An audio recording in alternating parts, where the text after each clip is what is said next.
ಹಾಸನ ಬಡವರ ಊಟಿ ಎಂದೇ ಪ್ರಸಿದ್ಧಿ ಪಡೆದಿದ್ದು, ಮಳೆಗಾಲ ಬಂದರೆ ಸಾಕು ಪ್ರವಾಸಿಗರನ್ನ ತನ್ನತ್ತ ಸೆಳೆದುಕೊಂಡು ಬಿಡುತ್ತೆ. ತನ್ನ ಸ್ವರ್ಗದಂತಹ ಬ್ಯೂಟಿ ಸ್ಪಾಟ್ಗಳನ್ನು ಹೊಂದಿರುವ ಈ ಮಲೆನಾಡು ಪ್ರವಾಸಿಗರಿಗೆ ಒಂದು ರೀತಿಯ ಅನುಭೂತಿಯನ್ನು ನೀಡುತ್ತೆ. ಜಿನುಗುವ ಮಳೆಹನಿ, ಮಂಜಿನ ತೆರೆ, ಗಗನಚುಂಬಿ ಗಿರಿಶಿಖರ, ಆ ಶಿಖರದಲ್ಲಿ ಧುಮ್ಮಿಕ್ಕುವ ಜಲಧಾರೆ, ಗಗನವನ್ನಪ್ಪಿದ ಮಂಜಿನ ಸ್ಪರ್ಶ ಎಂತಹವರನ್ನು ವಿಸ್ಮಯಗೊಳಿಸಿಬಿಡುತ್ತೆ. ಅಂತಹದೇ ಬ್ಯೂಟಿ ಹಾಗೂ ಟ್ರೆಕ್ಕಿಂಗ್ ಸ್ಪಾಟ್ ಇದೀಗ ಎಲ್ಲರನ್ನ ಕೈಬೀಸಿ ಕರೆತಿದೆ. ಅದೇ ಸೀಗೆಗುಡ್ಡ ಅಥವಾ ಶೃಂಗಗಿರಿ. ಇದು ಮಳೆ ಮಲ್ಲೇಶ್ವರ ಬೆಟ್ಟ. ಇಲ್ಲಿ ಇತಿಹಾಸವಿರುವಂತಹ ಶಿವ ಮತ್ತೆ ಅರ್ಜುನ ಯುದ್ಧ ಮಾಡಿದ್ರು ಅನ್ನೋ ಐತಿಹ್ಯ ಇರುವಂತಹ ಪುಣ್ಯಕ್ಷೇತ್ರ. ಹಾಸನ ನಗರದಿಂದ ಸುಮಾರು 15 ಕಿಲೋಮೀಟರ್ ದೂರದಲ್ಲಿರುವ ಈ ಸ್ಥಳವು ಕೈಲಾಸವಾಸಿ ಶಿವನ 39 ಅಡಿಗಳ ಪ್ರತಿಮೆಯನ್ನು ಹೊಂದಿದ್ದು, ಮಳೆ ಮಲ್ಲೇಶ್ವರ ಸ್ವಾಮಿ ಸನ್ನಿಧಿ ಎಂದು ಪ್ರಸಿದ್ಧಿಯಾಗಿದೆ. ನಂಬಿಕೆಗಳ ಪ್ರಕಾರ ಮಳೆಯಿಲ್ಲದೆ ಬರಗಾಲದ ಛಾಯೆ ಸಂಭವಿಸಿದಾಗ ಸುತ್ತಲ ಗ್ರಾಮಸ್ಥರು ಈ ದೇವರಿಗೆ ಪೂಜೆಯನ್ನು ಸಲ್ಲಿಸಿ ಪ್ರಾರ್ಥನೆ ಸಲ್ಲಿಸಿದರೆ ಮಳೆ ನಿಶ್ಚಿತ ಎಂದು ನಂಬಲಾಗಿದ್ದು, ಮಲ್ಲೇಶ್ವರನಿಗೆ ಮೊಸರನ್ನವನ್ನ ನೈವೇದ್ಯ ಮಾಡಲಾಗುತ್ತೆ.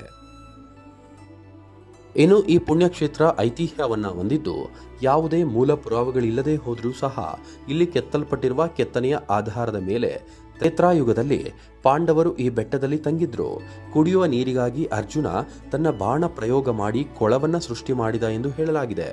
ಅದರ ಸಾಂಕೇತಿಕವಾಗಿ ಅರ್ಜುನ ಬಾಣ ಪ್ರಯೋಗ ಮಾಡುವ ದೃಶ್ಯವನ್ನ ಇಲ್ಲಿ ಕೆತ್ತಲಾಗಿದ್ದು, ಗುಹೆಯಂತಿರುವ ಈ ಕೊಳದಲ್ಲಿ ವರ್ಷದ 365 ದಿನವೂ ಕೂಡ ನೀರು ಲಭ್ಯವಿರುತ್ತಂತೆ. ಇನ್ನು ಸ್ಥಳೀಯರ ಪ್ರಕಾರ ಶಿವ ಮತ್ತು ಅರ್ಜುನ ಯುದ್ಧ ಮಾಡಿದ ಸ್ಥಳ ಎಂದು ಕೂಡ ಹೇಳಲಾಗಿದೆ. ಅರ್ಜುನವೇ ಈಶ್ವರನುವೆ ಕುಸ್ತಿ ಬಿದ್ದು ಪಾಶುಪಶಾಸ್ತ್ರ ಪಡೆದಿರೋದು. ಅವನ ಬಾಣ ಮಾಡೋದು ಕೊಳ ಉತ್ಪತ್ತಿ ಮಾಡಿದ್ದು. ಪಾತಾಳ ಕಂಡುವರೋದು, ಪಾತಾಳ ಗಂಗೆ ಅಲ್ವ ಇದು. ಬಾಣ ಮಾಡೋದು ಪಾತಾಳಕ್ಕೆ ಹೋಯ್ತಿದ್ದು. ಇಲ್ಲಿ ಅದ್ರ ಒಳಗೆ ಬರೋಕ್ಕಾಗುತ್ತೆ ವಾಪಸ್ಸು. ಮಲ್ಲೇಶ್ವರ ಸನ್ನಿಧಿಯಲ್ಲಿ ಹುಣ್ಣಿಮೆಯ ದಿನವಾದ ಪೂರ್ಣಿಮೆಯಂದು ಮಧ್ಯಾಹ್ನ 2ರಿಂದ ಆರಂಭವಾದ ಪೂಜಾ ಕೈಕರ್ಯ ಮಧ್ಯರಾತ್ರಿ 3ರ ಹೊತ್ತಿಗೆ ನಡೆಯುವ ಪೂಜೆ ಮುಂಜಾನೆವರೆಗೂ ಅಂದರೆ 7ರವರೆಗೂ ವಿಶೇಷ ಪೂಜೆ ಮತ್ತು ಹವನಗಳನ್ನು ನಡೆಸಲಾಗುತ್ತೆ. 3ರಿಂದ 4,000 ಜನ ಹುಣ್ಣಿಮೆಯಂದು ಪೂಜಾ ಕೈಂಕರ್ಯಗಳಲ್ಲಿ ಭಾಗಿಯಾಗಿರ್ತಾರೆ.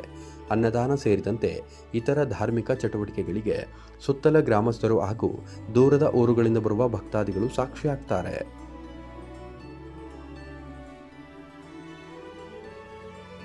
ಚೆನ್ನಾಗಿದೆ, ತುಂಬ ಚೆನ್ನಾಗಿದೆ.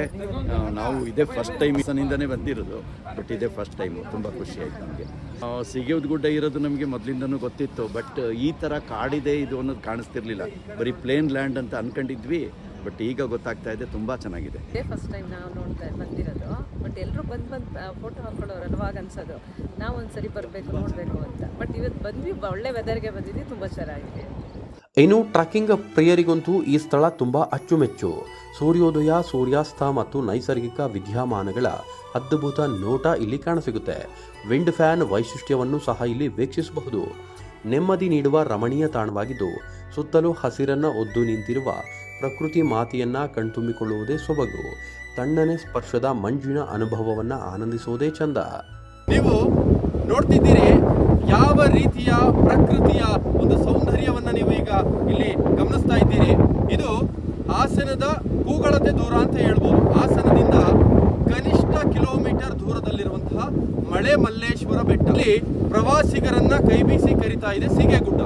ಅದರಲ್ಲೂ ಈ ಮಳೆಗಾಲದ ಸಮಯದಲ್ಲಂತೂ ಸೀಗೆಗುಡ್ಡ ಅದ್ಭುತವಾಗಿ ಕಾಣಸಿಗುತ್ತೆ. ಆದ್ರೆ ಪ್ರವಾಸಿಗರು ಇಲ್ಲಿ ಬಂದು ಪ್ಲಾಸ್ಟಿಕ್ ಘನ ತ್ಯಾಜ್ಯವನ್ನ ಬಿಸಾಡದೆ ಶುಚಿತ್ವವನ್ನು ಕಾಪಾಡಿಕೊಂಡಿದ್ದೇ ಆದರೆ ನಮ್ಮ ಪ್ರಕೃತಿಯ ಈ ಸೌಂದರ್ಯವನ್ನ ನಾವೆಲ್ಲರೂ ಕೂಡ ಉಳಿಸ್ಕೊಳ್ಳುವಂಥದ್ದು ನಮ್ಮೆಲ್ಲರ ಜವಾಬ್ದಾರಿನೂ ಕೂಡ.